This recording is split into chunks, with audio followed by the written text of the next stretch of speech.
species of cooperative breeder this morning. This is the Retz's helmet shrike, which is making very hard work for Senzo. They're all over the place. A small breeding group again, and that looks to be a juvenile. Now, juveniles, and there's a fork-tailed drongo who's coming in to investigate and steal whatever food these gleaning shrikes are going to get. There we go, there's another one. Oh, they're really making it very hard work for Senzo to keep track of. There we go, you can see the white underneath on the vent. They've got a very red beak normally, and when they're adult they've got a red ring around the eye, also known as the Mexican bird, and I'll show you why in a moment. They go arriba, arriba in their call. I'm going to play it and see how they respond.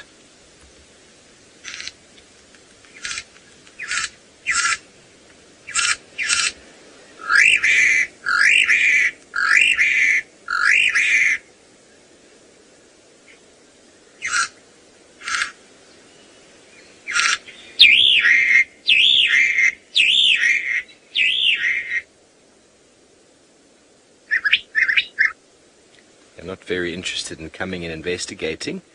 Now you can see the youngster there without any red. See if we can get an adult. There's an adult. Is that an adult in the bottom? No, another juvenile. Busy gleaning insects off of the tree. They work in a little party running through the tree, picking any insects off that they might find. And it would have been a cooperative breeder with a nice shallow cup nest high up in the canopy, bound with spider webs, very similar to that of the white crested helmet shrikes that we saw earlier. But the Retz's helmet shrikes are known to feed high in the canopy, whereas the white crested feed from the middle down to the ground. So that's how they separate their feeding partitioning. And marvelous. I'll show you a picture. And we didn't really get a proper view of one of the adults there, but here is a nice picture of it. Beautiful, beautiful, beautiful bird. You see that typical hook to the front of the beak, very nice hook, very characteristic of the shrike species. Okay, so we came in here to investigate if there was anything left at the elephant carcass, and there is nothing. Crazy shady fork-tailed drongos, I think, are very clever. Starlings are very, very smart. Crows, we get ravens and crows in the park, and both of them are very, very smart.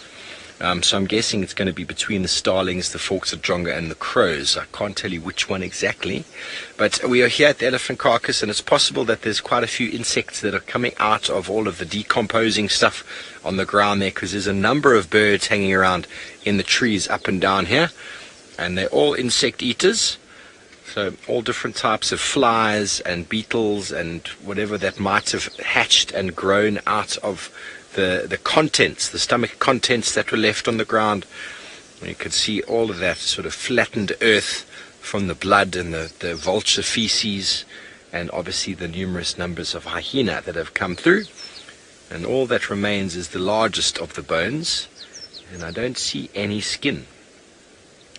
Amazing how quickly an animal of this size can turn back into the soil, and slowly over time these bones will, you see all the beetles and insects moving around on there.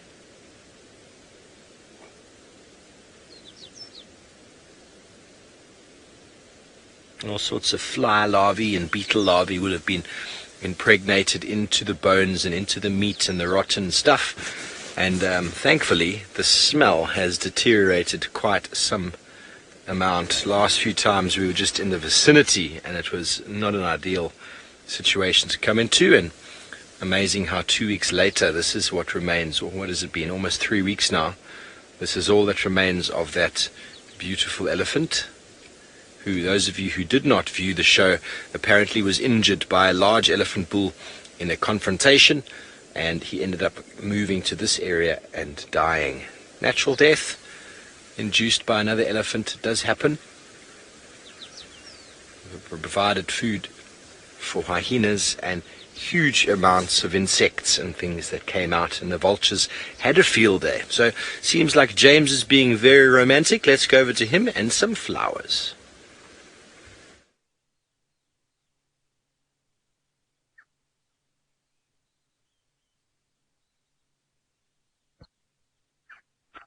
We're live. Okay, good.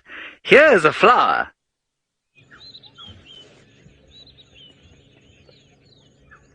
I don't know what flower it is, but it's growing on a creeper. I've given up on lions and leopards today, so I shall bring you some creeper, and then you will help me identify this flower.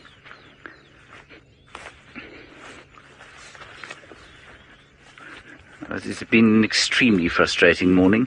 We stopped and we had a lilac-breasted roller, and every time we got it halfway into a frame, it flew away. So there is this beautiful flower. I feel like I've been told what this is before. And unfortunately, my small pea brain has lost the information that was once in it. Yes? Good. Excellent. You can put it over there. And it's in fact creeping across the landscape and climbing up grasses. And of course it's doing that to get towards the light. And just look how beautifully intricately it's managed to get itself around this grass stalk. I think that's fairly remarkable myself. It's somewhere encoded in every single cell of this plant's DNA is the message that this is what it needs to do when it finds something straight that it can climb up. Astonishing. Right, so let's find out what that creeper is. I feel like I've actually got a picture of it in my book. Wait a second. If you give me 1 second, I shall find it. Let me plug in first so that the terrifying redhead can talk to me as and when she needs to. There you are. You may speak, should you wish to. Oh, thank you. Abby, you say I should ask Steve what flower this is because he will know. Abby, is that a serious request? Shall I really ask Steve? Does he really know what it is, or are you being sort of slightly sarcastic? Thank you, Jean-Andre. I'm not going to ask Steve on the game drive radio because then I'll have to describe it to him. And that will make everyone else on the game drive radio irritated. There it is. Huh. That's what it is. It's called the canary nettle. I remember now. Do you want to hear the Latin name, Jean-Andre? Well, it's not like we're going to find a lion or a leopard, is it? So let's go with some Latin. Sphidamnocarpus pruriens. Sphidamnocarpus pruriens, the canary nettle. Sphidamnocarpus pruriens. And the creep's name is James. And the creep's name is James. Thank you very much. Nick 1011, you say James Attenborough in the house. This is very kind of you to say that. I can't imagine David Attenborough ever making such a total idiot of himself. All right, the sun's come out on my canary nettle. Look how gorgeous it is. Let's go across to Steve, who's got another bird. Thank you very much. Always birding out here. And here we've got the pin-tailed wider. I think it is a pin-tailed wider. Indeed. Pin-tailed wider, characteristic of that red beak. White chest with some black on the back and a long straight tail. Not a big sort of bulb in there like you find with the long-tailed paradise wider, but indeed a polygynous species where the male develops this really long tail with his breeding plumage to show the ladies how fit and how strong he is. And then a brood parasite whereby the female after mating will lay her eggs in generally the nests of the common waxbill, which I have only ever seen once in this area. But it is, as the name implies, should be common, but it's not as common as some of the other waxbills.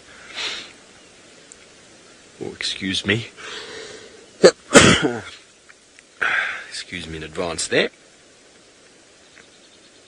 Thank you very much, Kirst. And it is a seed eater. You can tell that by the beak. But as soon as the breeding stops, the tail will shrink, or it will molt, and then it will be a very small tail again, and those colors will go back to very sort of camouflage colors, matching that of the female. And for him to still be in breeding plumage means that the host species is probably still breeding. And as we spoke yesterday about the long-tailed paradise rider, it's because there is an abundance of seeds out at the moment. And these birds will all feed on seeds during the breeding season, although their chicks will get fed on, they'll feed their chicks more moisture consumed animals like insects, grasshoppers and the like, because it is difficult to bring back water to the nest of a seed-eating bird.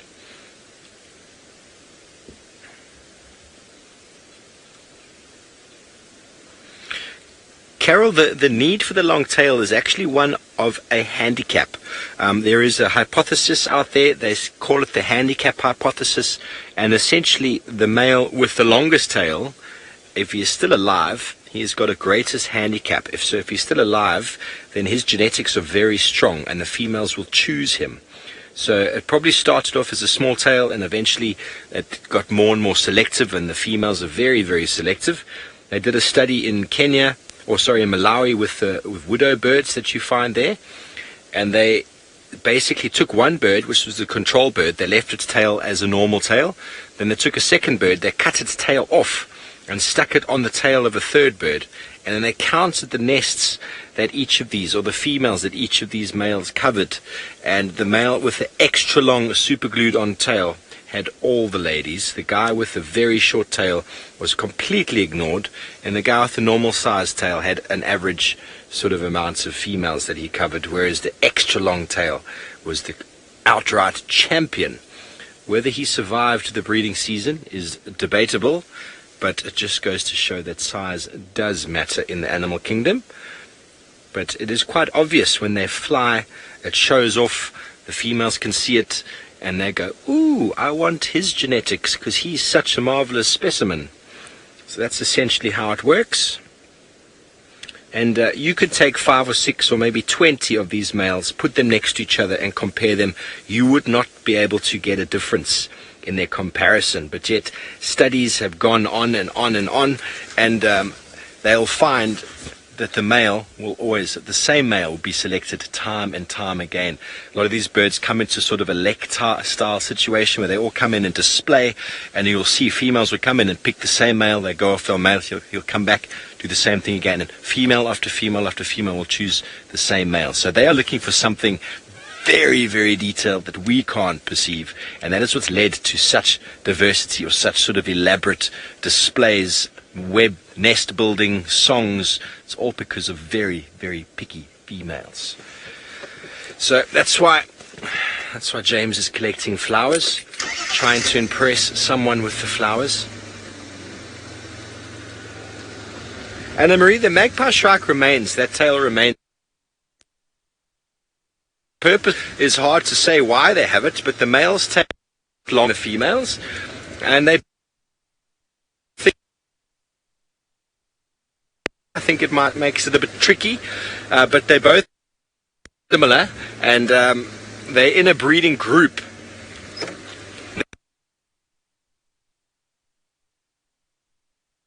Wow. Hello, everybody. That was a very quick link. I was just wondering what we were going to talk about this time round, because I have yet to find anything useful. I think Steve's going to Chitwa now, which means there will be something. Oh, we have some questions. Saskia. Are there any animals that alarm call for elephants? No, there aren't. You'll find the odd bird that will shout if it gets a fright from an elephant that, say, kicks over its nest or nearly stomps on it or something like that. But no, they won't alarm call for them in the same way that they would for predators. Saskia? One wouldn't imagine. One certainly hasn't seen it. Now, I have seen the bushwalk team still wandering about here. This is where we first started, when I said the lions just in here were almost certainly going to find them, knowing in the back of my mind, as soon as I said that, totally cursed the morning, and there will be no chance of us finding them from that point on.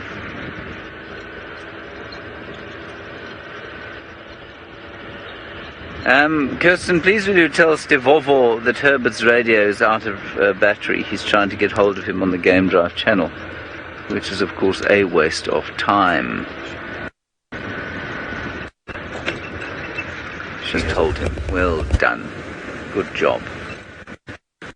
I think we'll just leave this area and head back towards somewhere where there's either a bird or a mammal. I must say this eastern sector of Djuma is often fairly quiet like this. There's another gorgeous flower. Shall we look at this flower? Yes. Kirsten says she'll stay with us. Can you believe it? Our luck. She's being so kind this morning. It's very unusual. She must have put some amarula in her coffee. Now this is the flower. This is the tree that, of course, the impala at the very start of the drive, when we actually had a mammal to show you, this was the tree it was horning. It's called a monkey pod, or Senna petitiana. Is it still Senna? I think it's still a Senna. But that's not what arrested my attention. What arrested my attention was this Uthika, which has been broken open, so I'm actually going to remove it.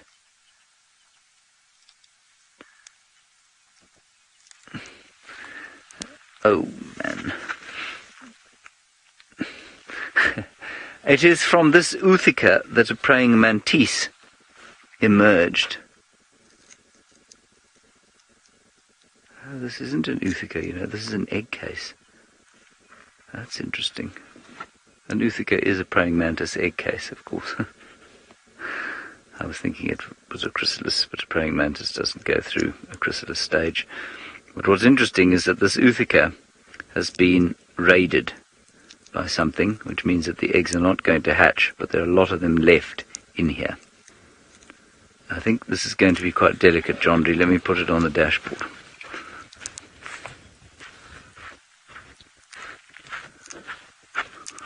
Uthika, Uthika, oh what a beautiful Uthika.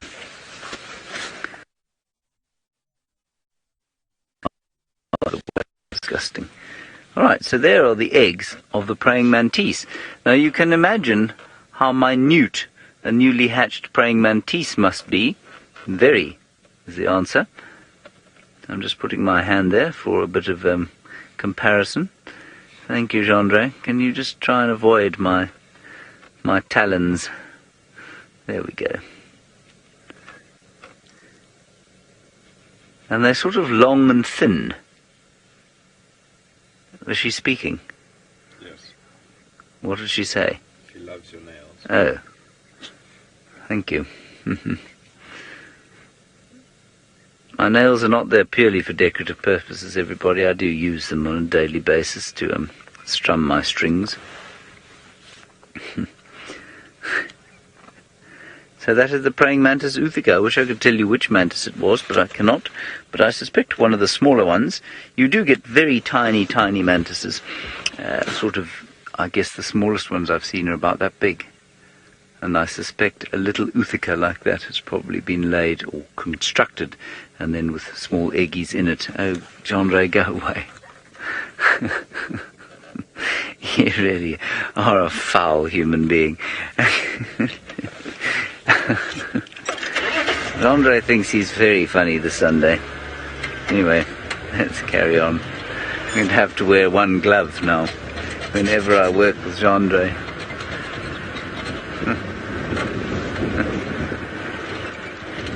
Alright, Tila McCurdy apparently is looking at fauna and flora on foot. I'd be astounded if she's managed to find any fauna.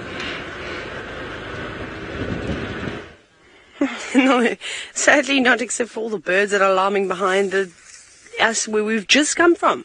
It's very frustrating trying to track whatever is causing the birds to sort of flap their wings around, and theoretically it should be the lions, because we had their tracks and they were quite fresh. Anyways, we haven't sadly found much at all. It's pretty quiet. But you know what we did find at one point was an area where an impala looked like it had been killed. And we suspect it may have been Madame Tundi. So now we know why we can't find her, is because she hides out in the middle of thickets as dense as this one.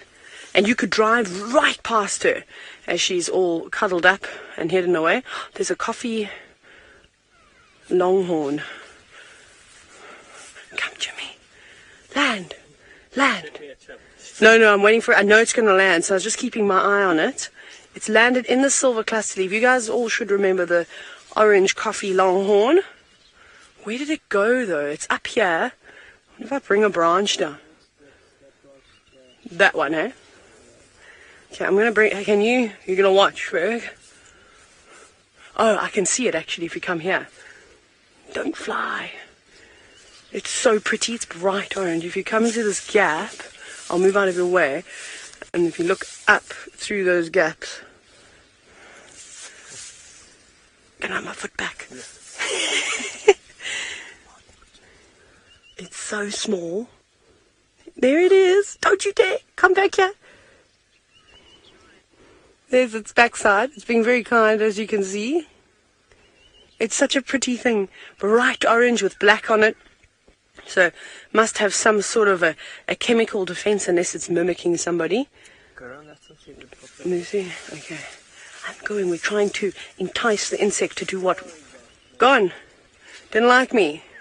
Oh, hang on. He may land in a better spot. Oh, yeah. Ferg, this side. This is fabulous for you. Keep coming. Keep coming. So, there he is. Watch him. We watch him land. Land. Land, beautiful creature. Please. Land, yes, on the open. Likes the silver cluster leaf. Where's it going to go next? Where are you going? I think we've managed to catch one and put it under the microscope before. Oh my goodness. Are you going to land on that stick? Or are you just teasing us? We're not sure. I'm keeping my eyes on it though. It's still buzzing about. Every now and then you see one moving around the tent. No, I feel like we've lost this battle now, but you got to see a little bit of it, which is quite cool. They're funny little things. They're not really that big either. I'm so itchy, I cannot tell you. I just want to scratch at the moment, just because of all the grass we've walked through. And I've just seen a grasshopper. Can you see it there, Ferg? Ah, Springaroo. Right, Skippy the grasshopper skipped away, well, jumped away, unfortunately. Where did Herbie go? He's just, I think, through over there. It's very muggy all of a sudden. I feel like wearing a jersey today was a mistake. Right, somebody that at least is going to put a smile on your face and make you laugh is James. Let's go see what he's going to do for you next. Wouldn't you like to know what I'm going to do? What spectacular thing I'm going to conjure up from the life-devoid place that I find myself in? I have to think about that. No, we did one more foray down this area and we are now leaving. I've had enough. We're going to go and find some other place to look for things.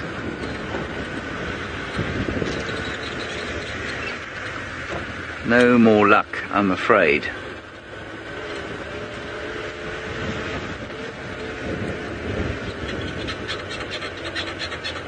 Oh, Bill, you say, what is on my bucket list of things to see on safari? Well, Bill, today, Duiker, Steenbok, anything like that would be fine, and crested barbet, even. But life-wise, I suppose... the Ethiopian wolf would be one I'd like to see. I'd like to see... Well, it depends where we were doing safari. I'd love to see a snow on the safari up in Eurasia. If we eventually get to Borneo, I'd love to see a Sunda clouded leopard, an orangutan. Gorillas and chimps. There's so many things, really. This is I think it's the same Nyala group. But the male there is giving a bit of trouble. And there's a big kudu coming into the picture now. Possibly the same kudu. You see him, Jean-Ray? Here we are. Oh, they're magnificent. Jonathan, you say, why is it unusual for us to see kudu and nyala together? Well, because they don't form mixed herds, in the same way that wildebeest and nyala don't form mixed herds. You don't often see them together because they have a slightly different trophic niche. In other words, they eat slightly different things. Kudu tend to live in slightly more open areas with bigger bushes in them, and they feed higher up. But there is overlap, and so while it is, I just don't see it very often. There's no reason that they shouldn't be together. It's not like they're in direct competition, but there will be some competition for food. They don't have a situation like zebra and wildebeest where one eats one part of the grass plant and the other eats the other. That's the nyala, by the way, in case you were wondering.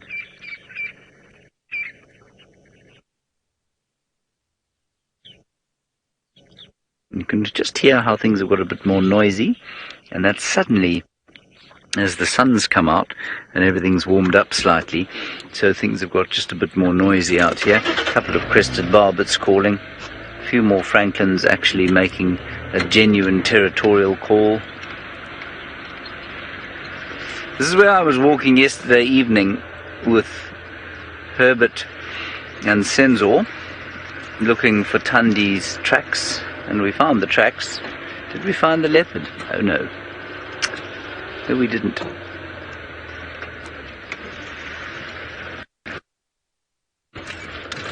Alright, how's the signal here, Kirsten?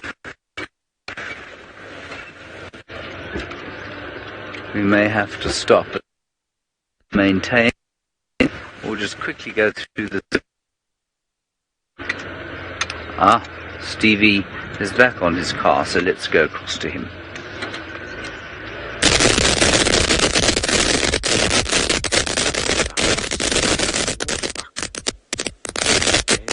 Magnificent male.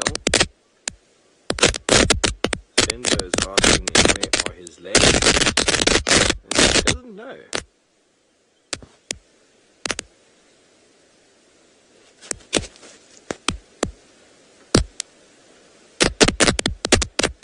He doesn't know where his ladies are. He's a marvelous. Oh my gosh. What has just happened? Sorry about that, everybody. We are looking at ants. Very big ants with rather large heads that are busy at the moment. I'm trying to see what they're feeding on. Here's some of them going for a little, I wonder if that's a little stink bug, actually. They're all out foraging for the day, looking for things. So I think this over here must mean that they're probably feeding on other insects and will maybe also help with the decimation of carcasses too. But they're also taking things out. So here we go. They've not strong that one can drag it by itself. Everybody's trying to get involved. Perhaps they're trying to work out, shall we pull it apart first and take it bit by bit, or are we going to take it down whole? I think that's what's being decided at the moment. Doesn't look like there's much good teamwork going on here. Some are trying to pull, some are standing on top, and it looks like it's dead already. So I don't think that they need to kill it. And then others that are coming out of the hole, they're bringing stuff out. I wonder if it's vegetation of sorts. Maybe they feed on a multitude of different things. Yeah, or is it other dead things? I don't know. It's so small, it's hard to really see from my angle. I should probably bring a little magnifying glass out on walk with me. That'd be quite cool. Then I can see what the camera's seeing. But they're working very, very hard, bringing things in, taking things out, as they do. And I would imagine that most of this road is actually their colony, obviously just living underneath it, not making a big mound like some of the other ant species do, or like the termites are. Look at them. They're very busy. We're not having luck with the lions either, so we've stopped to look at ants. Look at them go. Imagine putting a time lapse here for the whole day. See what they get up to. And these all look like workers. I haven't seen any soldiers come out. And it's quite funny, you watch the soldiers and they sort of move around the workers, making sure everybody's doing their job. And then, of course, also for protection, but no need for that right now, as they obviously don't think we are a threat to them. They still carried on. No one's sped up their activities. They haven't disappeared. They haven't stopped what they're doing, so that's a good sign that they don't mind us at all. No, we haven't really heard many more alarm calls. It's been fairly quiet, and now just starting to hear the birds sort of sounding a little bit more chipper than they were earlier.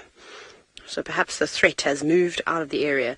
Whatever the threat may be, whether it was a leopard or a pride of lions, I still think it was potentially a pride of lions. Brittany, I can't say that I've ever been stung by any of these ants. I don't know if these guys would have stingers, but I reckon that they would use their mandibles and they would bite you. I reckon it would be fairly painful. They've got rather large heads. But not this specific kind, I haven't. I've been bitten by matabele ants, that was quite sore. And I've also been bitten by the siafu ants that would come and raid camp in Kenya all the time, which was fairly unpleasant. I can't say that I enjoy it. And I also haven't been nibbled on by a polyrhynchus ant, so I don't know what that would feel like. Maybe James has, seen as though James likes to eat them all. Perhaps they've once tried to take revenge on him and nip him. I'm not sure if we've got any stinging ants. I'm trying to think. In South Africa? I don't think I've ever seen a stinging ant here before, but again, there's thousands of species of ants, and I doubt that I've even seen 1% of the population. So there's a chance that I've missed them. And there's some termites called, what are they? The southern snouted termites, which are quite cool. They spray formic acid at you, which is epic. They taste delicious. That's my favorite termite to eat. They're so good. And I wonder when James goes home to the Eastern Cape if he ever tries to find a mound of the snouted termites to feast upon them. They're delicious. I'd like to sprinkle them over an omelette. Joking. That is a quote from a guest of mine once. Can you believe that? That he actually loved it that much. Anyways, we're going to keep walking around here. We may actually need a lift home because we're exceptionally far away. Off we go to Steve to see if he's arrived at Chitwa Dam. Yes, indeed, and apologies for any sort of technical issues we had moments ago with my audio. We are back. We have left that Waterbuck. We are now below Chitwa Dam wall in search of a spotted cat. There's no talk on the radio of any cats, but we do know that often we find Hosana or even the Duke of Djuma Tingana down here. And failing that, there's always some marvelous birding to be had down in these little pools below the dam wall. Be nice to see another saddle-billed stork or even a painted snipe, which have been seen down here regularly, but I've only seen snipe once. Always nice birding down at the bottom.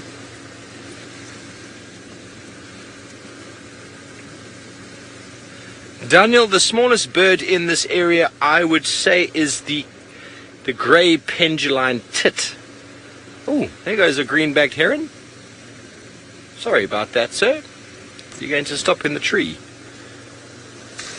Penduline tit, I do believe, is the smallest bird.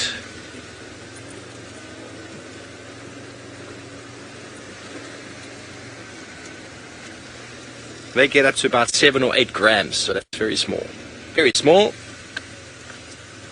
We might lose signal going through this little patch here, Curse. It gets a little bit wavy here. But let's have a little look in the undergrowth up ahead. That is normally where we see the snipe.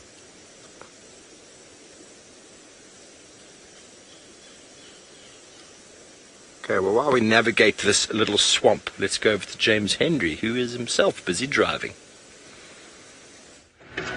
Well, I've stopped driving now. I'm getting out of the car to show Jandre something. Here is an elephant track. Is this too close? Yes. Can't see this.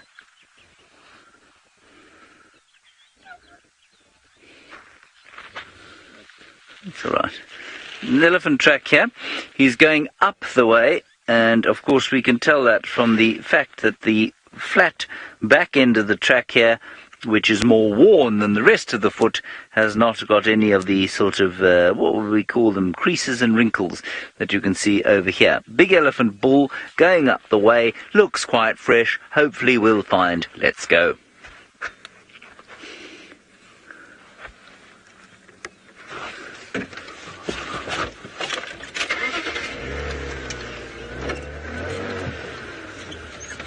First must turn round. Then must follow. Big 6-ton animal.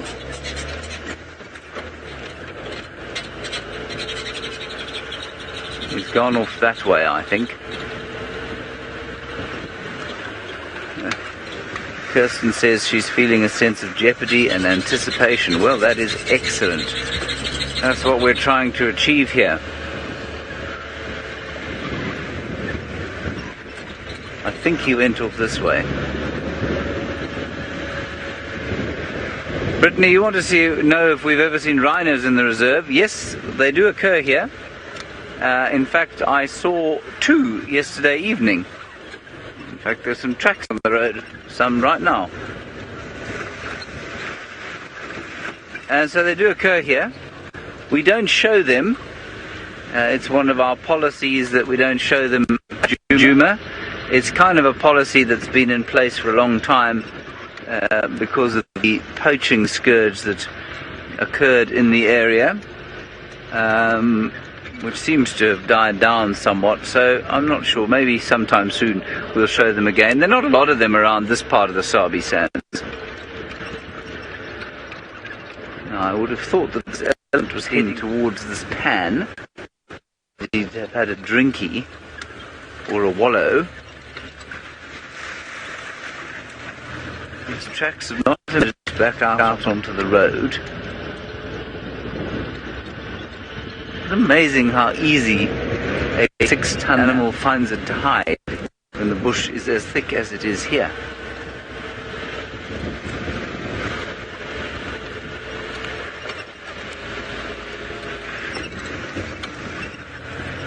We shall keep trying, desperate as we are.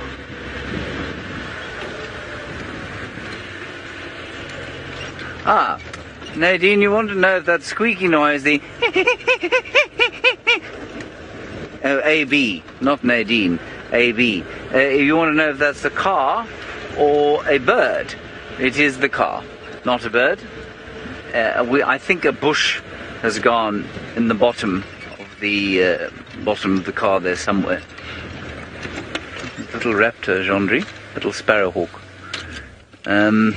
You see that peltiforum bush. Yeah, just right in the middle of that tree there. I can't see him at the moment. He's in there somewhere.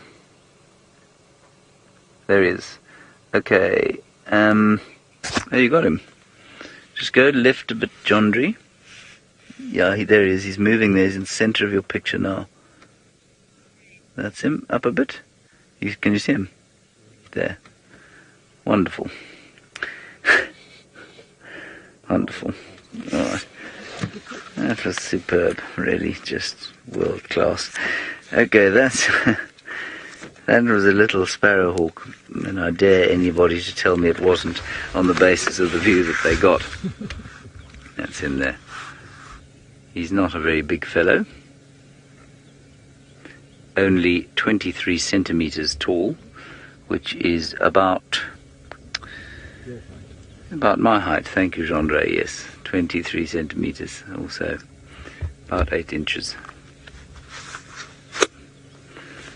My height. I'm at least 26 centimeters tall. Let's see if this elephant popped out the block this side. Maybe he's going towards Treehouse Dam. That would be excitement.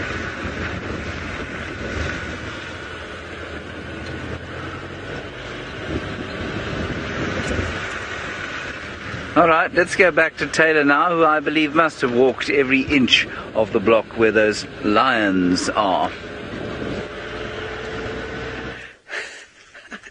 I don't know. I don't know what was scaring the birds that it made it sound like they were lions. Anyways, we've found some more tracks of lions up a little bit further north. And funny enough, they're going over the top of buffalo tracks. Sounds about right. Hey, lions like to eat buffalo, don't they? So we're just checking now between Buffels Hook Boundary and Hippo Pools Road, and we're just doing a very slow search, having a little scratch. So it sounds like the Torchwood Pride may have come from the sort of southern corner of Torchwood, maybe even in from Chitwa. I just got a report now. I checked my mobile device, and they said there were lion tracks coming from going from Cheetah Cut Line, Torchwood side, coming up this way, coming north. So I think that it is the Torchwood Pride that has been moving around here, and I think that they know that this is Nkuhuma territory here. So maybe that's why they're walking around and just tiptoeing about, not really wanting it to be seen. Well, that's what I think anyway. What you got, Herbie? This is the part of the day where I go, yes, Herbie, I can see exactly what you're looking at. So obviously a lion track, hey, Herbie? Right, so somewhere in this vicinity is a lion track. But as most of you know, Herbie sees things that nobody else can see. And he's right, they're definitely there. But the ground is so hard. I would imagine that this disturbed soil over here and over there has something to do with the track of a lion. I don't know. I can't see it. It's somewhere here.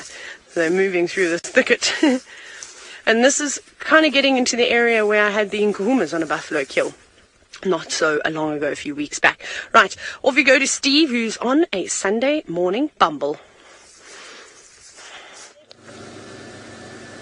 Yes, we have just found some fresh elephant activity.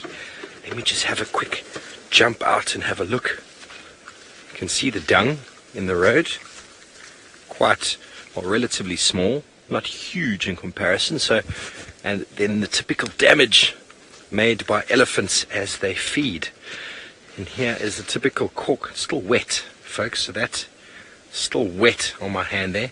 The typical corkscrew behavior.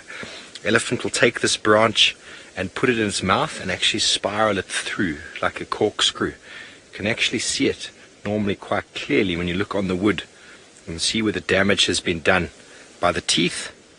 Not very easily seen here, but it's not eating the wood itself, it's biting it, breaking it, and then ripping off this delicious bark over here, which is what the elephants are really, really enjoying. And this is a roundleaf teak or a bloodwood. And you can see that the leaves haven't even started to wilt. So this is very, very fresh. You can see how wet that is still. And if I had to touch this elephant dung, how you can also tell how fresh it is. The outside is cold. But if I break it open, the inside is also cold. It takes about 50 minutes or so for elephant dung to get very cold. So this is more than an hour ago, plus minus, maybe more. But because that is still moist, I would say it's close. It's about that. But it takes about 45-50 minutes for elephant dung in these sort of environments to cool down. And so that's how far behind we are. But the tracks seem to go off in sort of that direction towards the dam. But we didn't see any elephants down there. So I wonder where they might be. They might be feeding. What is this? Wow. Look at that. They dug up a tuber of some sorts, some form of bulb by the bark, and then they skinned it. And that is what was inside. No idea what this is.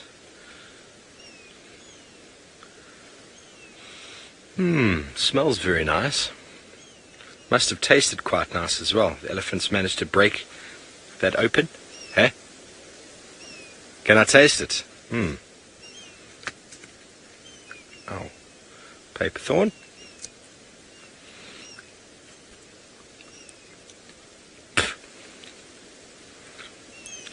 Not very nice. It's almost like a potato, like a sweet potato, but raw. I'm going to take it with me so we can maybe identify. But I don't know if you can see, they've been digging here, physically dug in there. I don't know if you can see that sense. Can you see? Very nice digging, very fresh. Elephant tracks over here. They dug out, and this bulb would have been in there. The elephants probably would have smelt that deep in the ground and decided, I want to eat that. Because you can. If you weigh as much as an elephant does, you can eat however you like. So, yeah, they've kind of head off in that direction. Let's see if we can come around, maybe see where they've gone to. But there's been no sign of them elsewhere. Elephants have disappeared in this area.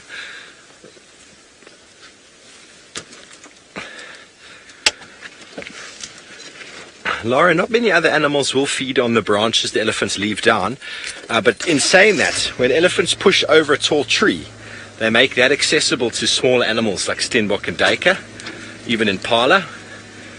But they won't necessarily feed on these branches left. But what the elephants have done is they're doing branch packing themselves. They're dropping the branches on the floor. It's organic material that's covering the ground, and then slowly over time that is used actually for regenerating the ground. The organic material is deposited, the branches cover the soil, which we know is quite a good sort of tactic, and all very natural in their dropping. And in permaculture, very good sort of process is called cut and drop. So whenever you're pruning your trees or your vegetables, you cut and you drop it on the ground. And that organic material forms a mulch layer and also adds organic material to the soil over time. Some more digging over here. You can see how moist the ground is. Okay. Can see how moist the ground is. It's still quite moist under there, and these elephants have dug up some more roots there. I'm not sure what exactly it was. It was probably a small tree, but you can just see the roots, because all these savanna plants have evolved to take their nutrients into the soil as a response against fire, which will occur normally in the dry season. But we're going to keep moving on. Let's go over to James and see what he's up to. Well, he's up to the same as he's been up to the whole morning. Unsuccessfully looking for creatures, yes. Anyway, I thought I'd turn the car off this time round, just to make for some variety. Isn't it wonderful variety, Gendro? Marvellous, yes.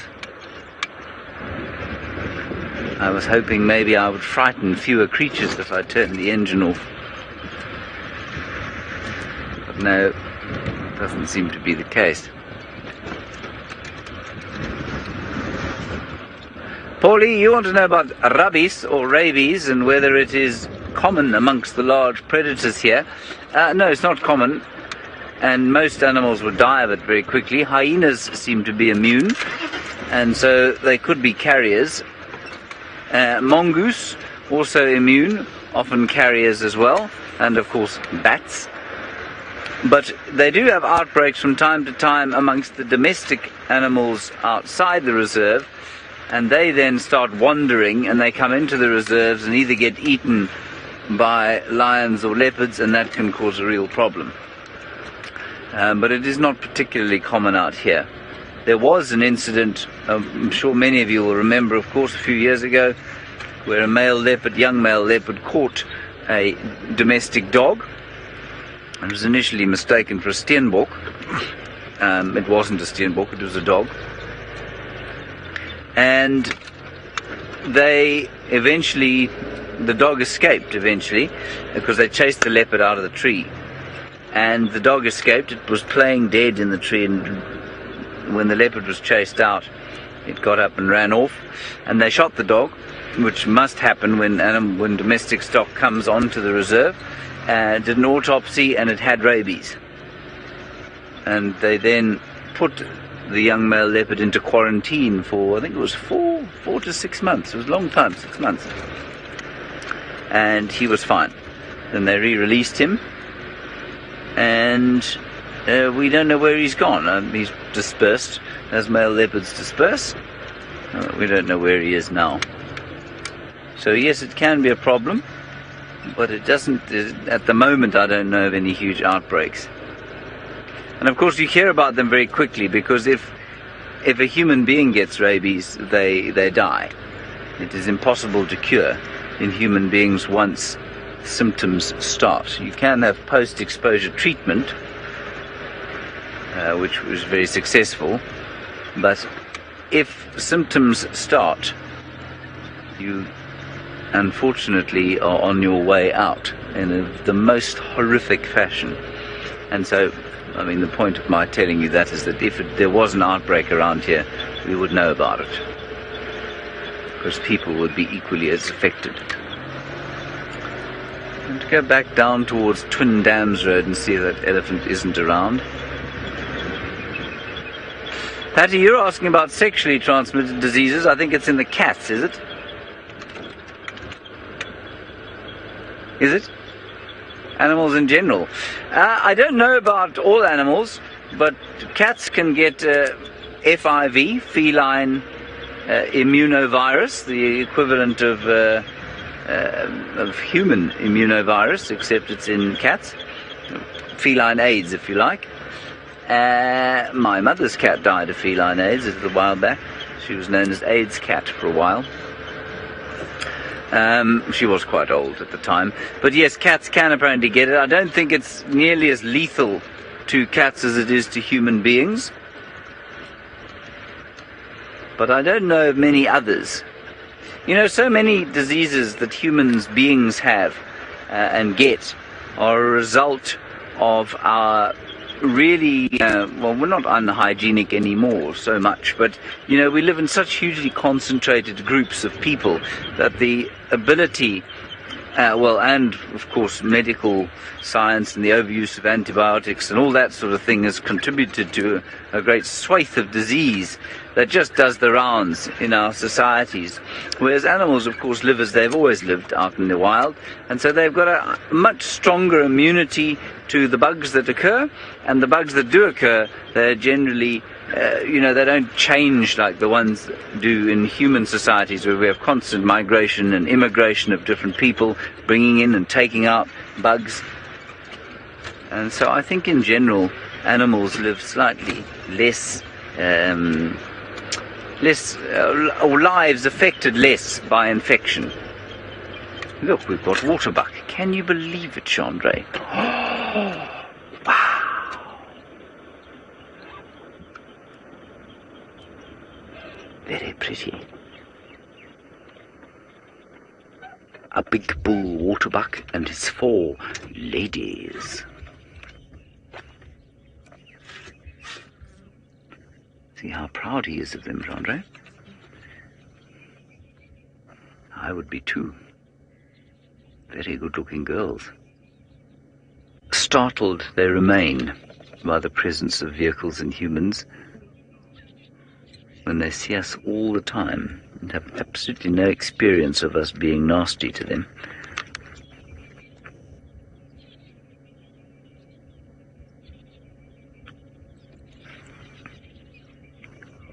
Delightful.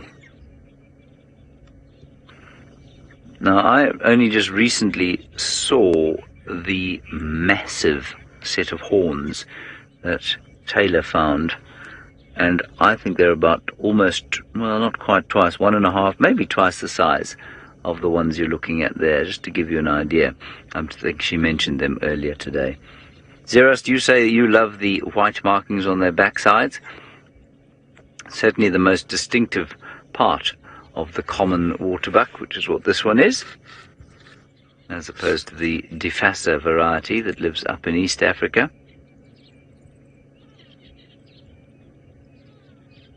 And I suspect they've just been for a drink, and they will now continue grazing and eventually go and lie down in the shade. Now, Bushbuck has just found an amazing Steve.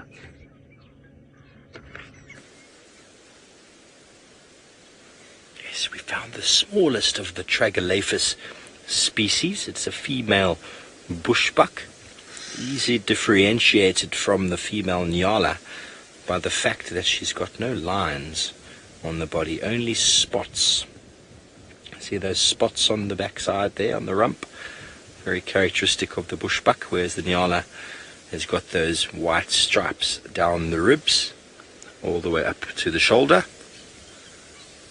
In a mixed feeder, the bushbuck, they have been known to hybridize with Nyala in areas where Nyala and bushbuck occur. Ooh, there we've got some banded groundlings busy following her along. They are dragonfly species. that are waiting for her to disrupt any insects on the floor, which they will then grab. And you can see the beautiful gait that she has, typical of the Tragelaphus species. They step exactly where their front foot was. Very quiet, very secretive walker. You can see how she's playing very still. She's just going underneath the fence there to go into Chitwa Lodge itself. There's a baby Waterbuck in the background, flaring nostrils, trying to figure out what it is we are.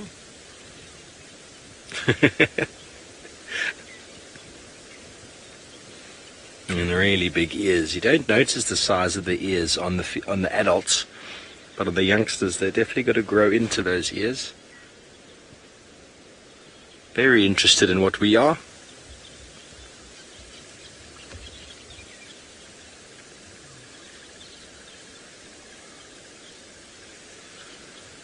There we go.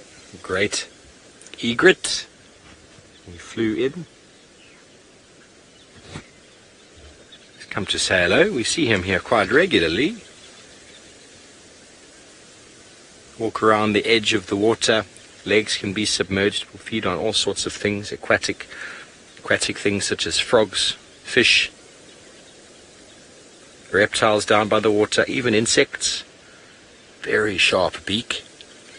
Tallest of the egret species.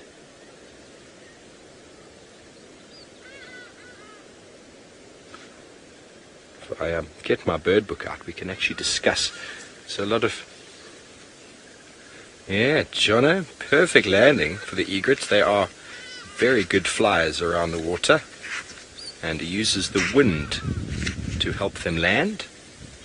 See if I can find it. A lot of people struggle to identify egrets, and it's actually leg color, beak color, and foot color, strangely enough. That is the go-to. It's difficult to sometimes to understand the size. You know, if you're not too familiar with the size of these birds, it's quite difficult to identify them apart from each other if you don't really have an idea of size. But we can have a quick look here. Here's the nice sort of portrait of all the egrets we find around here, and the little egret up in the top, very easily identified. It is quite small, but it's got a greyish black beak and then black legs with yellow feet. So that is what you look for when they are flying or when they're walking. Look for the yellow feet. The yellow-billed egret is also very, very similar to the great egret. It's got the yellow beak. It's got sort of yellow up to the knee and then black all the way down to the feet. Whereas the great egret, which we have here, the one we're looking at, is not breeding at the moment because you can see the yellow beak, but the entire leg and foot is black. So you shouldn't really confuse too many others, apart from potentially the smallest of the lot, which we have down here at the bottom, is the cattle egret that is got yellow and yellow. So let's go over to Taylor McCurdy. We'll leave our birds for now and let's get an update on her lions. Well, well, well. Look whose footprint is in the sand. It is that of one of the big five, but not a lion, a buffalo. And that buffalo is walking, well, about to walk straight into Buffelshoek along with the rest of the herd. And, sadly, all the lion tracks in the world crossing out. We come and have a look here. You can see all the lion footprints. And they're just down here in the sand, walking straight over the top. Here's one over there. Straight over the top of the buffalo tracks. I don't think it was a big herd of buffalo, maybe a small bachelor group, or a very small breeding herd. And these lions were on the move, and I'm almost certain that this was the Torchwood Pride. And now tailing them back into home territory. Now, if we were to have driven this road this morning, there would have been absolutely no ways we would have seen these tracks whatsoever. We would have driven straight over the top of them with a very poor light that we did have. And the ground is particularly hard. But, so from the top of a car, even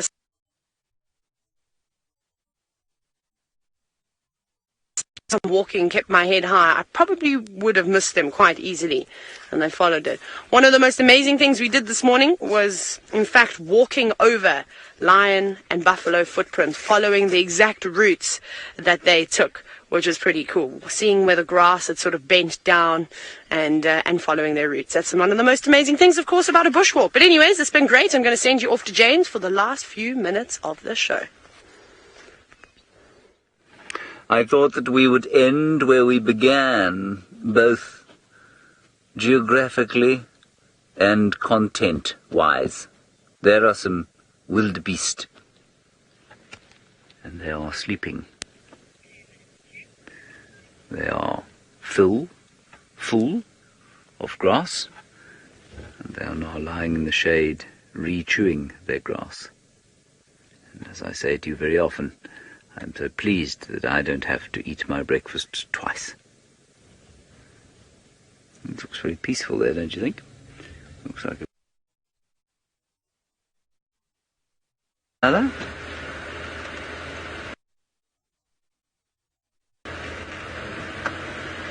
And thank you very much for saying thank you to us for a lovely Sunday drive. It was quite fun, wasn't it? We didn't find a great deal of highly entertaining content, but it was very pleasant exploring the Lowveld. Hello, Impala. Don't go behind that bush. You're the last piece of content that we have for the show. There we are. See how he's framed himself for you, Chandra? You think he thinks you can't see him? He might. All right, everyone. That is going to be the last act of the drive. Thank you very much for joining us, for being patient with us as we've scoured the landscape. Try we did. Taylor and Stivovo and me, and of course the inimitable Herbert. Now befalls on me to thank Gendre as well. Thank you, Gendre. We'll see you later, everybody, at 4 o'clock this afternoon. Until then, bye-bye.